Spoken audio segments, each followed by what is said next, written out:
I'm just concerned for the Labour MPs who were females, given misogyny over the internet. And my constituency MP is Yvette Cooper, who's had problems, and I'm not a million miles away from Jo Cox's constituency. Do you feel safe? I worry about you. Oh, Bab, thanks. Sometimes I don't feel safe. I think all politicians would probably answer the question the same, but for women politicians it has been a much harder couple of years in the sort of atmosphere of politics. Sometimes I don't feel safe because other things are getting to me, because I'm tired, because I'm run out, because I haven't touched base back enough with my family. And all of those things, along with a huge amount of abuse that you might suffer, and not just abuse, I'm talking about direct threats to my life. And sometimes you pause for thought, but that is very occasional. And actually, the attacks that I suffer, especially misogynistic attacks, I have learnt to turn them into fuel to get me up, and learnt to...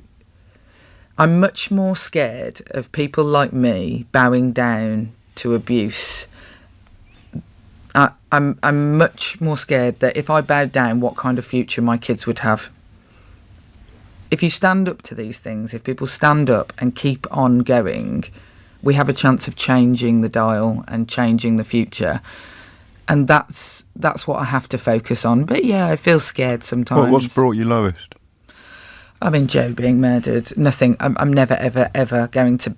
Nothing in politics. It doesn't matter how awful things might get for me throughout this leadership. No matter what gets thrown at me, nothing is ever going to be like the moment that hearing that Jo had been murdered. Nothing will ever compare in the emotion that you feel, not just for your friend, for your colleague, for her family that you know, but the immediate sense that our democracy and yourself is now under threat and that your life will never be the same again. Don't feel that you have to answer this question, but how do you have these conversations with your own children? I rarely have them. I rarely have them with sort of deep feelings, deep and meaningful feelings. We have incidental conversations.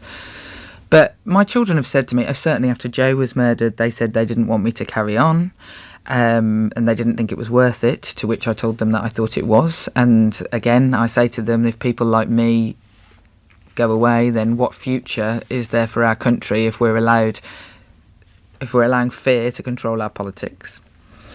But also, I have to have conversations with them about risk management in their own lives, things that they can and can't do.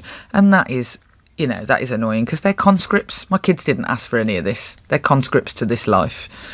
But do you know what? We will never, ever, we will not change it by being frightened and cowed by it. We have to keep on standing up against it, and we have to keep on showing that women can be brilliant leaders, that women can be flawed as well. I think that male politicians are allowed to be flawed in a way that women politicians have to be perfect in every regard.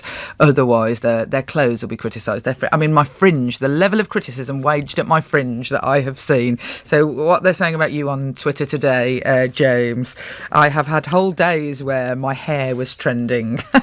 Good grief. Oh, well, now I feel inadequate.